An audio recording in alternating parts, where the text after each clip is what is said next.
Hi everyone, welcome to my channel way to English. Friends, आप लोग सब कैसे हैं? आप लोग अपना ध्यान रख रहे हैं या नहीं? देखिए, कोरोना धीरे धीरे फिर बढ़ रहा है। अभी ऐसा लग रहा था कि कोरोना ख़त्म हो जाएगा, कम हो जाएगा, लेकिन ये कम होने का नाम ही नहीं ले रहा है। रिसेंटली कल ही हमें खबर लगी कि हमारे प्यारे अमिताभ बच्चन जी कोरोना पॉजिटिव हैं। उसके बाद में उनके पुत्र अभिषेक बच्चन भी कोरोना पॉजिटिव हैं। दोनों ही मेरे फेवरेट हैं, तो मुझे बिल्कुल नहीं अच्छा लगा।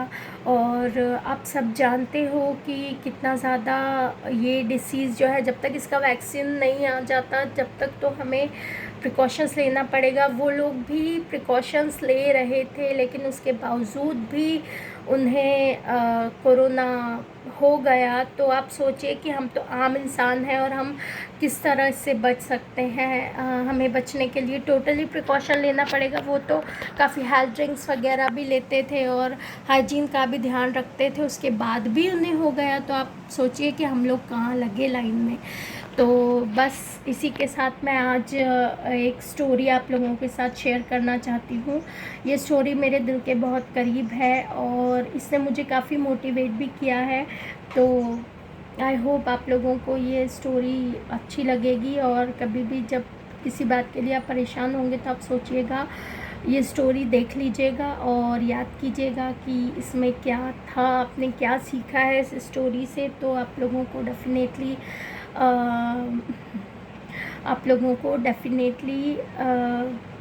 किसी भी प्रकार के नेगेटिव ख्याल नहीं आएंगे। तो चलिए हम अपनी स्टोरी शुरू करते हैं। स्टोरी कुछ ऐसी है, एक लड़की के बारे में है। एक लड़की जिसमें कुछ कमियां थी, फिज़िकल फिटनेस नहीं थी उसमें। तो वो लड़की बहुत ही ज़्यादा डिप्रेस रहती थी, परेशान रहती थी, कंप्लेंट्स रहती थी उसको भगवान से कि मुझे आपने ऐसे क्यों बनाया।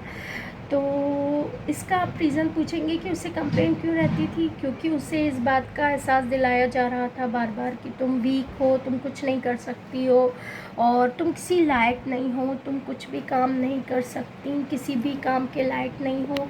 तो वो लड़की डेफिनेटली, अगर उसकी जगह हम भी होते तो डिप्रेस हो जाते कि हमारे अपने लोग ही अगर इस तरह से बिहेव कर रहे हैं तो हम लोग नहीं हैं किसी भी लायक। तो लड़की छोटी थी तो बहुत ज़्यादा दुखी रहती थी, खेल नहीं पाती थी और अपने हिसाब से कुछ भी नहीं कर सकती थी। इवन ड्रेस भी अपने हिसाब से चूज़ नहीं कर सकती थी, क्योंकि उसको वीकनेस ही सबका मानना था कि उसको अक्ल ही नहीं है, सही और गलत क्या है। तो उसे हमेशा दिखाया जाता था कि तुम कुछ नहीं हो, हम बेस्ट हैं तुमसे ज़्यादा और हमें तुम्हारा ध्यान रखना पड़ेगा, तुम रिस्पॉन्सिबिलिटी हो हमारी, तुम खुद कुछ नहीं कर सकती हो। तो धीरे धीरे जब वो बड़ी हुई तो उसे ये बात समझ में आने लगी कि यार ये गलत है, ऐसा नहीं है, मुझे करने दिया जाएगा तो मैं बहुत कुछ कर सकती हूँ। और अगर आपने अपने माइंड में सेट कर लिया कि नहीं ये कुछ नहीं कर सकती, तो आप फिर उसके लिए कुछ नहीं किया जा सकता। उसे आगे बढ़ने के लिए मौका देने की बहुत ज़्यादा ज़रूरत है। धीरे धीरे वो बड़ी हुई तो उसे ये चीज़ समझ में आने लगी। उसे एक चीज़ समझ में आई कि यहाँ पर लोग अप्रिशिएट करना नहीं जानते, उन्हें तारीफ़ करने में शायद उनका ईगो हर्ट होता है। उन्हें अच्छा नहीं लगता कि किसी की तारीफ़ की जाए कि कोई ऐसा हो भी सकता है, पॉजिटिव भी हो सकता है और इतनी स्ट्रेंथ हो सकती है उसमें। तो धीरे धीरे जब उस लड़की को समझ में आने लगा तो उसने काफ़ी सेल्फ़ कॉन्फिडेंस इकट्ठा किया और उसने कहा कि मैं ये काम अगर नहीं कर सकती तो दूसरा तो कर ही सकती हूँ, अगर इसमें बेस्ट नहीं हूँ तो दूसरे में तो बेस्ट हूँ। उसने अपनी एजुकेशन ली, अपना करियर परस्यू किया और काफ़ी सक्सेसफुल पर्सन है आज वो।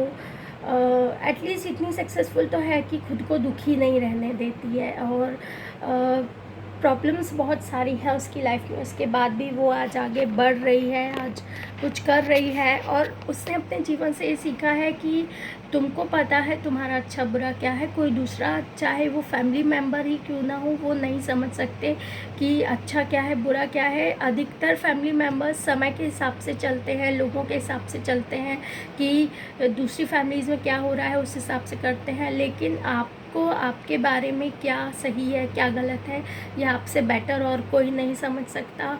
तो आज वो लड़की काफ़ी सेल्फ़ कॉन्फिडेंट है और आप लोग उसकी बातें भी सुन रहे हैं, उसको वीडियोस देखते हैं, लाइक करते हैं, उसके लिए मैं आपको थैंक यू कहती हूँ। जी हाँ, ये कहानी मेरे बारे में ही थी। मेरे पास लाइफ में इतने सारे एक्सपीरियंसेस हैं कि मैं शेयर करते करते ना आप लोग थक जाओगे, बट मैं नहीं थकूंगी। ऐसे बहुत सारी चीज़ें हैं मेरे पास लाइफ में शेयर करने के लिए। और कई बार हमारी फैमिली हमें नहीं समझ पाती, उनके दिमाग में एक ही चीज़ रहती है कि अगर ये ऐसा नहीं कर सकता मतलब ये सक्सेसफुल नहीं है। तो ये चीज़ को हमें गलत साबित करना है, आगे बढ़ना है। और ऐसी बहुत सारी लेडीज़ होंगी जिनके फैमिली में उनके हस्बैंड्स जो होंगे या अदर मेल मेंबर्स वो चाहते होंगे कि वो लोग सिर्फ घर में रहकर ही काम करें। तो मैं कहना चाहूँगी कि ज़रूरी नहीं है कि आप बाहर जाके काम करो, आप घर पे रहकर अपने सोर्स से काम कर सकते हो, इंडिपेंडेंट हो सकते हो। और अपने बच्चों को पढ़ाने लायक इंडिपेंडेंट होना बहुत ज़्यादा ज़रूरी होता है।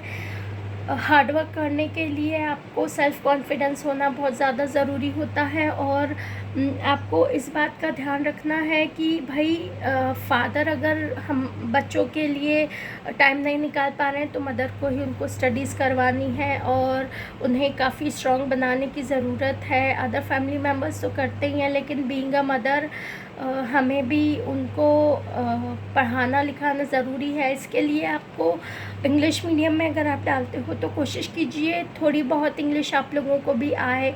और ये जो इतनी सारी कहानी मैंने आप लोगों को बताई है इसीलिए बताई कि आपको एप्रिसिएशन मिले या ना मिले आपको कोई फ़र्क नहीं पड़ना चाहिए।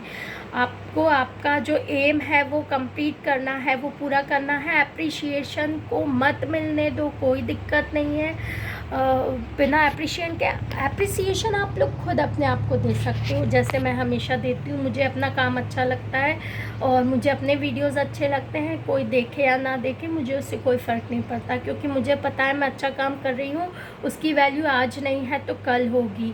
और ये जो स्टोरी थी ये एक बहुत ही बड़ा एक्सपीरियंस है मेरी लाइफ का, जिसने पहले जब मैं अपने पास के बारे में सोचती हूँ तो मुझे लगता है कि मैं कितनी बुद्धू थी, मैं कितनी डरपोक थी और अपने लिए स्टैंड नहीं लेना जानती थी। लेकिन आज ये है कि लोग मुझसे मोटिवेट होते हैं। अच्छा मुझे तारीफ़ मिलती है जब कुछ लोगों से, तो बहुत अच्छा लगता है कि हाँ मैं कुछ अच्छा कर रही हूँ, कुछ अच्छा दे रही हूँ। तो फ्रेंड्स, अगर आप लोगों को मेरी स्टोरी अच्छी लगी होगी तो प्लीज़ कमेंट कीजिएगा। मैंने स्टोरी में नमक मिर्ची बिल्कुल नहीं मिलाया, सिंपल स्मूथ स्टोरी बताई है कि क्या था और उसके बाद उसने अपने आप को किस तरह चेंज किया, किस तरह आगे बढ़ी। अगर आपको मुझसे रिलेटेड कोई और चीज़ जाननी है तो आप मुझे कमेंट कर सकते हैं। इंस्टा पे मुझे फॉलो कर सकते हैं, डिस्क्रिप्शन में लिंक दिया हुआ है इंस्टाग्राम का। तो बस मेरे चैनल को देखिए, वीडियोस को लाइक कीजिए, इंग्लिश सीखिए, इंग्लिश बहुत ज़्यादा ज़रूरी है आगे के समय के लिए। आप सोचें भी कि सिर्फ हिंदी मीडियम में हम अपने बच्चों को पढ़ाकर आगे बढ़ा लें तो आप मातृभाषा तो ज़रूर सिखा लेंगे, लेकिन आपको जो प्रोग्रेस करनी है वो इंग्लिश से भी और अच्छी हो सकती है। मैं ये नहीं कहती कि हिंदी से प्रोग्रेस नहीं होती, हिंदी तो मातृभाषा है, हम हिंदी से ही शुरुआत करते हैं अपने जीवन की, बोलना सीखना हिंदी में ही। लेकिन मैं चाहूँगी कि वो माएँ जो सुनती हैं घर में कि तुम कुछ नहीं कर सकती हो, तुम तो बस हाउसवाइफ हो, तो इंग्लिश सीखो और बता दो लोगों को जो आपको हाउसवाइफ कहते हैं, उन्हें ये बता दो कि मैं सब कुछ कर सकती हूँ और अपने बच्चों को भी पढ़ा सकती हूँ। Thank you.